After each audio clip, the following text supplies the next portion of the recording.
Pelaku ledakan SMA Negeri 72 Kelapa Gading Jakarta Utara kini resmi jadi tersangka. Dari tangan pelaku, polisi menyita sejumlah barang bukti termasuk bahan peledak. Aksi peledakan yang terjadi jelang sholat Jumat tersebut mengakibatkan puluhan siswa mengalami luka-luka dan menjalani perawatan medis. Total saksi yang diperiksa terkait kasus ini adalah 16 orang, terdiri dari siswa, guru, pelaku, dan juga keluarga pelaku. Selengkapnya terkait dengan peristiwa ini akan dilaporkan oleh jurnalis Tribun Jakarta, Anas Furkon. Selamat malam, Anas. Ya, malam Siska. Baik, Anas, apa saja update dari kasus ledakan di SMA Negeri 72 Jakarta Utara ini? Apa saja yang disampaikan polisi tadi di konferensi pers? Ya, baik. Polda Metro Jaya akhirnya merilis secara komprehensif terkait dengan peristiwa ledakan di SMAN 72 Kelapa Gading, Jakarta Utara. Dalam konferensi pers yang digelar pada sore tadi, Polda Metro Jaya menjelaskan secara detail bagaimana TKP ledakan yang ada di sekolah tersebut. Berdasarkan keterangan dari Satbrimop Polda Metro Jaya, ada dua tempat kejadian perkara atau dua TKP ledakan di SMAN 72 Jakarta.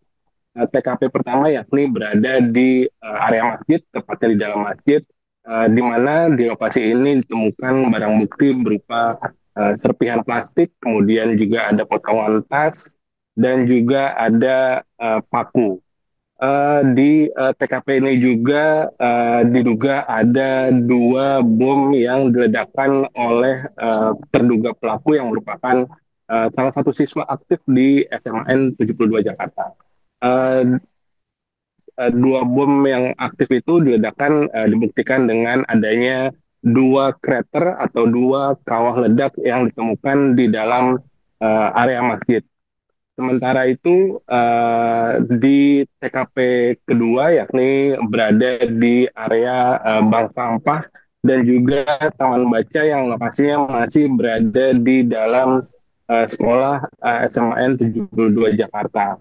Dan di TKP kedua ini polisi menemukan jenis bom yang berbeda, yakni barang bukti yang ditemukan adalah kaleng, kemudian juga ada pipa logam.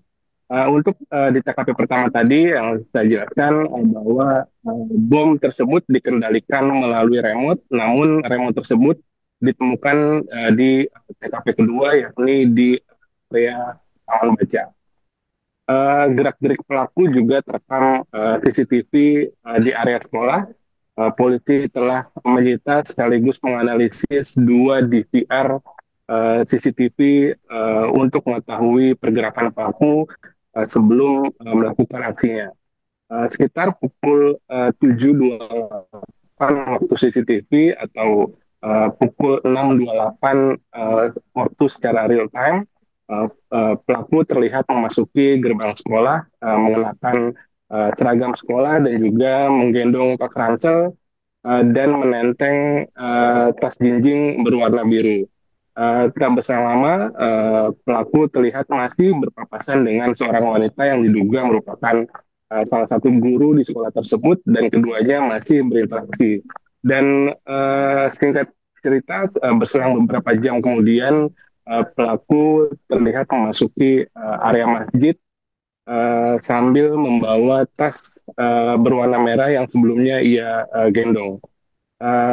Setelah itu pelaku sempat tak terlihat rekaman CCTV dan pada pukul 12:05 bom terlihat sudah meledak dan pelaku terlihat keluar dari area masjid dan terlihat sudah berganti pakaian dengan menggunakan celana hitam dan juga kaos berwarna hitam. Dan pelaku juga diduga sempat ingin meledakkan dirinya sendiri, namun terkait hal ini polisi masih melakukan pendalaman. Siska. Baik, Anas, lalu bagaimana dengan sosok pelaku ledakan ini dari hasil pemeriksaan polisi? Apakah pelaku ini masuk dalam jaringan terorisme? Ya. Kapolda Metro Jaya, Irjen Pol Asep Edi Suheri memastikan bahwa pelaku atau anak yang berhadapan dengan hukum ini tidak terlibat jaringan terorisme. Namun pelaku masuk atau tergabung dalam komunitas yang menyukai adanya konten-konten kekerasan dan konten yang bersifat ekstrim. Dan sosok pelaku sendiri dikenal sebagai pribadi yang tertutup dan juga jarang bergaul, baik itu di lingkungan sekolah maupun di lingkungan rumah tempat tinggalnya. Fakta itu ditemukan setelah polisi melakukan pemeriksaan terhadap 16 orang saksi yang termasuk guru, kemudian siswa, dan juga pelaku dan juga keluarga pelaku itu sendiri. Siska. Baik, lalu selanjutnya apa pasal yang dikenakan terhadap pelaku dan apakah nantinya pelaku ini akan ditahan?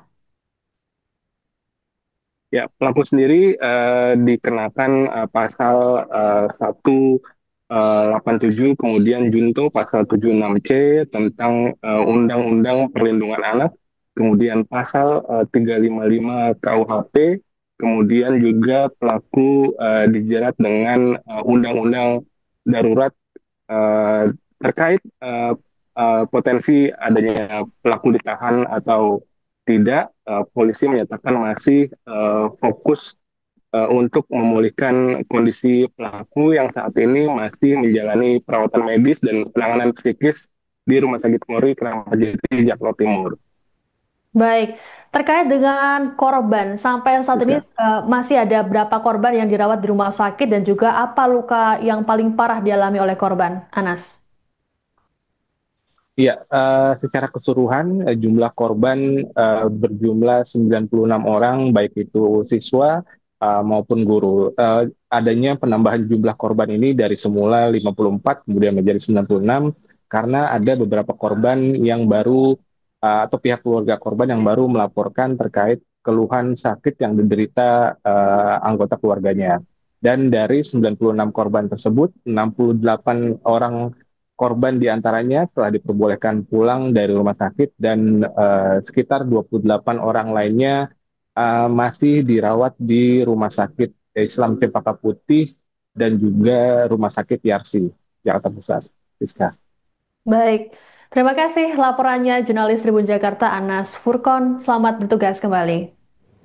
Yang mana kita bersama bahwa pada hari Jumat tanggal 7 November tahun 2025 sekitar pukul 12.00 WIB telah terjadi ledakan di lingkungan SMA Negeri 2 Jakarta Utara saat pelaksanaan ibadah sholat Jumat. Akibat peristiwa tersebut, puluhan orang mengalami luka-luka. Berdasarkan hasil penyelidikan, sementara anak yang berkonflik dengan hukum atau yang disingkat ABA yang terlibat dalam ledakan tersebut diketahui merupakan seorang siswa SMA aktif yang bertindak secara mandiri dan tidak terhubung dengan jaringan teror tertentu. Adapun upaya yang dilakukan sejak kejadian tersebut, kami dari jajaran Polda Metro Jaya bersama Densus 88, Puslapor Polri dan Kapolres Polri telah mengambil langkah-langkah cepat untuk menangani situasi lapangan. Antara lain, yang pertama, kami melakukan pengamanan dan analisasi lokasi kejadian oleh Satbrimob, termasuk penjinakan 3 bom rakitan aktif yang ditemukan di 2 titik TKP. Yang kedua, kami juga telah melakukan pemeriksaan terhadap bahan peledak yang digunakan bersama laboratori untuk memastikan jenis dan daya ledaknya.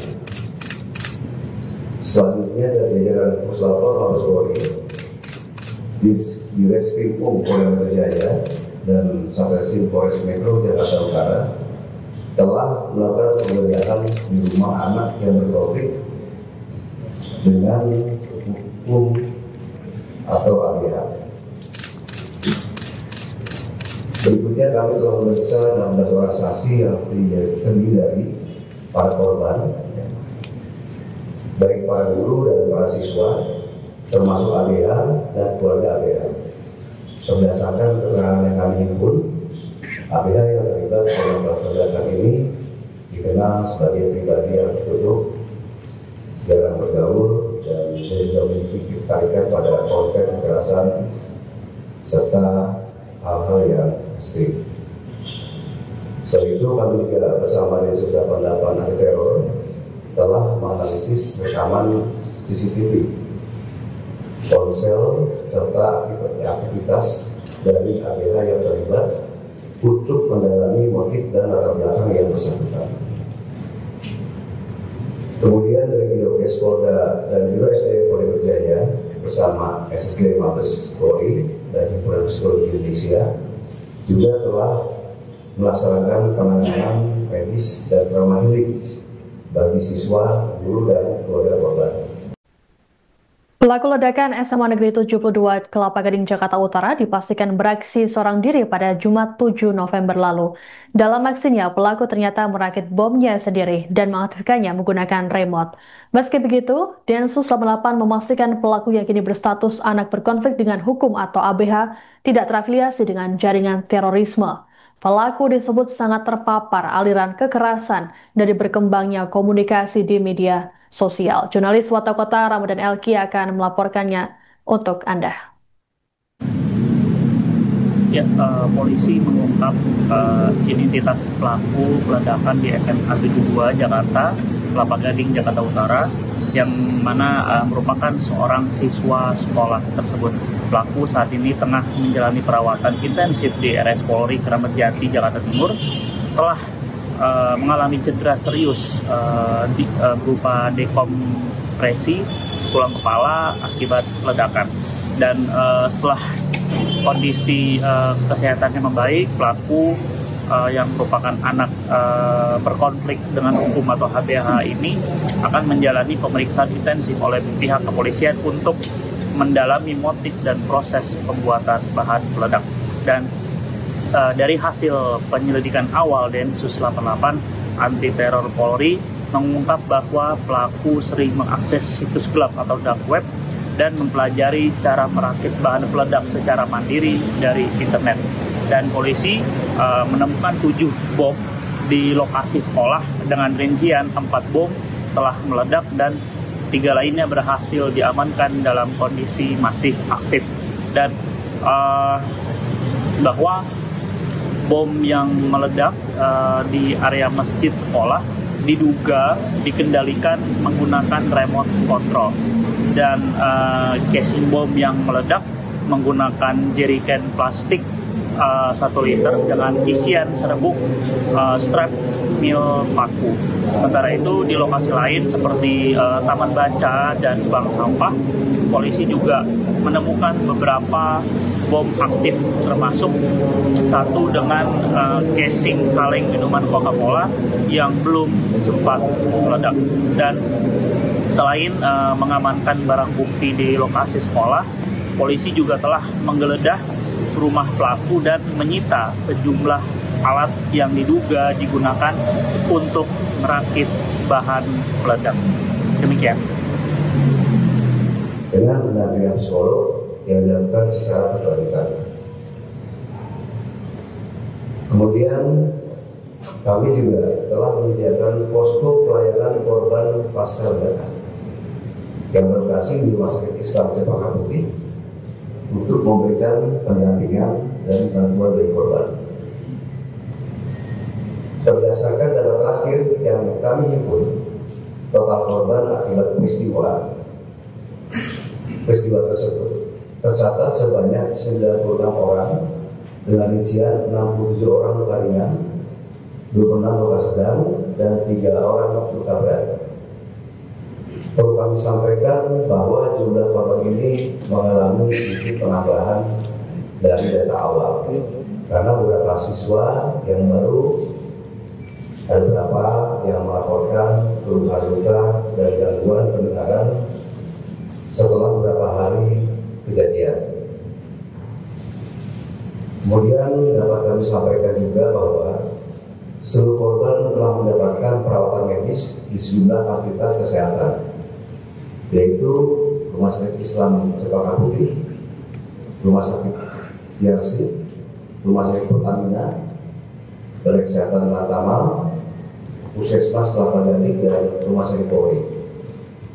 Dari total 96 korban per tanggal 11 November tahun 2025 pukul 12.30 WIB dapat kami sampaikan bahwa 68 orang diantaranya telah diperbolehkan pulang.